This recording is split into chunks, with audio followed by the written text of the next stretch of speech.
Break के बाद एक बार फिर से आप सभी का स्वागत है। छत्तीसगढ़ में आज से बोर्ड की परीक्षाएं शुरू हो गई हैं। बोर्ड परीक्षा की शुरुआत 12वीं बोर्ड के एग्जाम से शुरू हुई, जबकि 3 मार्च से 10वीं बोर्ड की परीक्षाएं शुरू होंगी। इस एग्जाम में 6,73,000 छात्र शामिल होंगे और इस बार होम सेंटर पर ही सभी परीक्षाएं हो रही हैं, यानी कि छात्र जिस स्कूल में पढ़ते हैं उसी स्कूल में उनके एग्जाम लिए जा रहे हैं। कोरोना संक्रमण काल के बाद पहली बार ऑफलाइन परीक्षाएं आयोजित की जा रही हैं, जिसको लेकर छत्तीसगढ़ माध्यमिक शिक्षा मंडल ने खास तैयारियां की।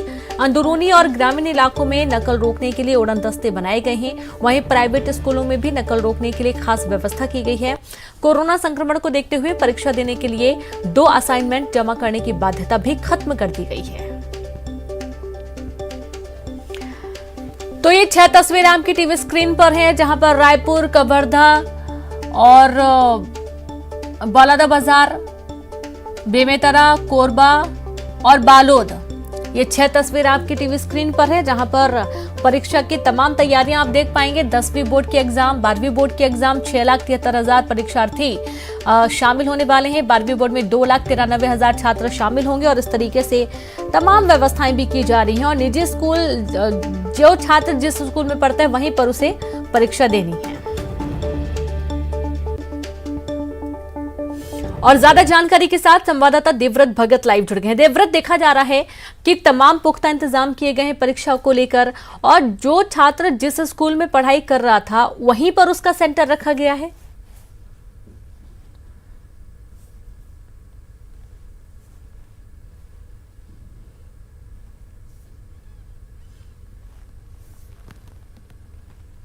कैसा रहा आपका पेपर? बहुत अच्छा रहा। कैसा सरल आया था, कम आया था? कुछ प्रश्न कठिन थे। कैसे सारे साइड से? देवव्रत, क्या आपको आवाज आ रही है? आप मुझे सुन पा रहे हैं? सुन पा रहा हूँ। तो देवव्रत की आवाज सही तरीके से नहीं पहुंच पा रही है। हम फिर से संपर्क करने की कोशिश करेंगे। बता दें कि बच्चों में भारी उत्साह भी था ऑफलाइन एग्जाम, हालांकि कुछ बच्चों में थोड़ी निराशा भी थी। उनका ये कहना था कि साल भर पढ़ाई डिस्टर्ब होती है, ऑफलाइन एग्जाम देना उनके लिए थोड़ा सा मुश्किल होता है। लेकिन हाँ, कई बच्चे काफी खुश भी थे कि उनको बेहतर प्रदर्शन का मौका मिल रहा है और 10वीं और 12वीं बोर्ड एग्जाम जो है वो ऑफलाइन हो रहे हैं। तमाम तैयारियां की गई हैं। स्कूलों में सोशल डिस्टेंस का पालन किया जा रहा है, सैनिटाइज किया गया है तमाम स्कूलों को, क्लासेस को, ताकि बच्चे साफ सुथरी जगह पर बैठ सकें। और अब चूंकि जब एग्जाम हो रहे हैं, और ये भी कहा गया है कि यदि बच्चे स्कूल यूनिफॉर्म में नहीं आ पा रहे हैं तो उसमें भी कोई दिक्कत नहीं है। उनका जो आईडी कार्ड होगा ये जरूरी होगा स्कूल में प्रवेश के लिए। 12वीं बोर्ड में 2,93,000 छात्र शामिल हो रहे हैं, तो वहीं 10वीं की परीक्षा भी हो रही है, जिसमें 6 लाख से ज्यादा बच्चे हिस्सा ले रहे हैं।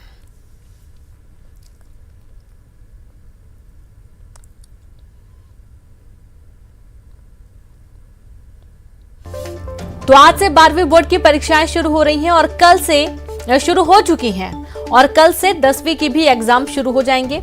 तमाम जो परीक्षार्थी हैं उन्होंने पूरी तैयारी की है। हालांकि स्कूल और क्लासेस थोड़ी सी दिक्कत हुई है बच्चों को जाने में, लेकिन फिर भी बच्चों ने सेल्फ स्टडी की, घर में स्टडी की, और उसके बाद एग्जाम देने के लिए वे अपने अपने जो केंद्र हैं, परीक्षा केंद्र है, वहां पर पहुंच रहे हैं।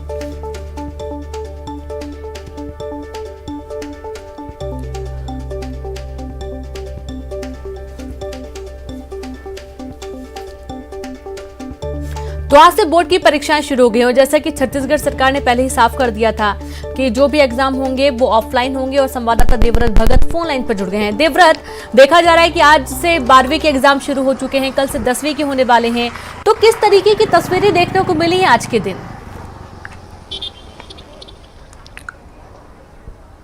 जी बिल्कुल, 12वीं के एग्जाम जो आज शुरू हुए हैं उसमें ये देखा गया कि जो ज्यादातर छात्र हैं, छात्र छात्राएं हैं, वो निश्चित तौर पे उनके लिए राहत की बात ये रही कि जो एग्जाम्स रहे वो उनके ही सेंटर में हुए। और खासकर क्योंकि आज हिंदी का पर्चा था, हिंदी का जो पेपर था वो काफी सरल था।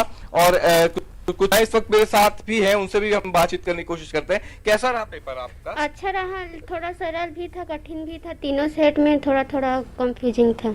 अच्छा, और क्या लगा कंफर्टेबल अपने ही स्कूल में बैठ करके पेपर देना? हाँ, पूरा कंफ्यूटर लगा।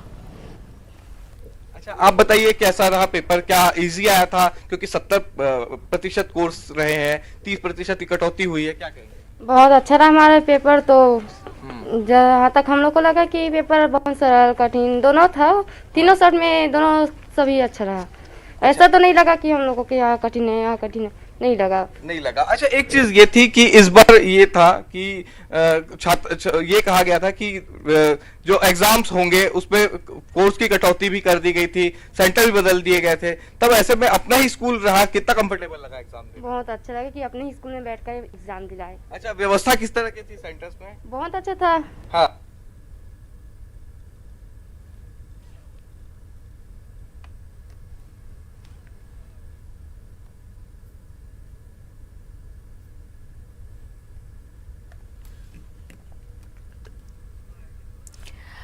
तो देखा आपने, बच्चे काफी खुश हैं। जो छात्राएं हैं जिन्होंने एग्जाम दिया है वे भी काफी खुश हैं। हालांकि थोड़ी परेशानी जरूर होती है, लेकिन फिर भी उन्होंने तमाम तैयारियां कर रखी थी, जैसा कि देवव्रत बात कर रहे थे छात्राओं से।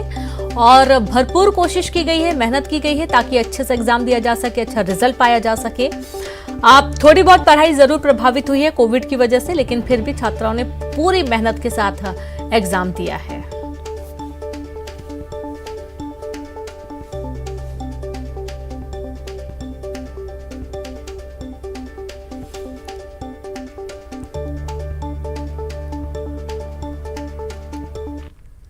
बात करेंगे झीरम घाटी हत्याकांड के मुदलियार मामले में। आज बिलासपुर हाईकोर्ट में अहम सुनवाई हुई। सुनवाई के बाद कोर्ट ने कहा कि राज्य सरकार की एजेंसी किसी भी जांच के लिए स्वतंत्र है। वहीं कोर्ट ने झीरम घाटी हत्याकांड की जांच कर रही एनआईए की याचिका को खारिज कर दिया।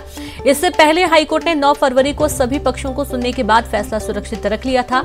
गौरतलब है कि 25 मई 2013 को झीरम घाटी हत्याकांड में कांग्रेस नेता उदय मुदलियार समेत दर्जनों नेताओं ने अपनी जान गंवाई थी। मुदलियार के बेटे जितेंद्र मुदलियार ने दरभा थाने में 2020 में एक नई एफआईआर दर्ज करवाई थी, जिसमें 302 हत्या और 120 बी राजनीतिक आपराधिक षड्यंत्र का अपराध दर्ज कर मांग की गई थी कि राज्य शासन के अधीन जांच एजेंसी इसकी जांच करे। दरभा थाने में दर्ज नई एफआईआर को चुनौती देते हुए एनआईए ने विशेष अदालत में याचिका लगाई थी, जो खारिज हो गई। इसके बाद एनआईए ने छत्तीसगढ़ हाईकोर्ट में अपील दायर की थी।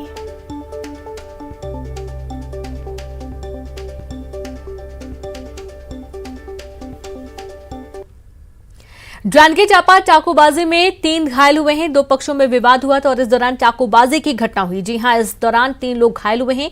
एक युवक की हालत काफी गंभीर बताई जा रही है। सक्ती सामुदायिक स्वास्थ्य केंद्र इलाज के लिए भर्ती किया गया। सक्ती थाने के बुधवारी बाजार रोड की घटना है, जहां सक्ती पुलिस मामले की जांच कर रही है।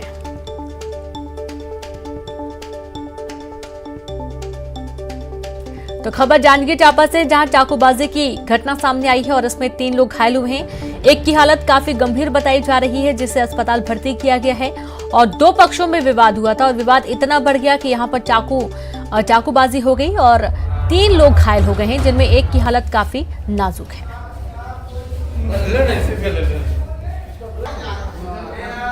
कहाँ पर? मामाया मंदिर। मामाया ज्वेलर्स।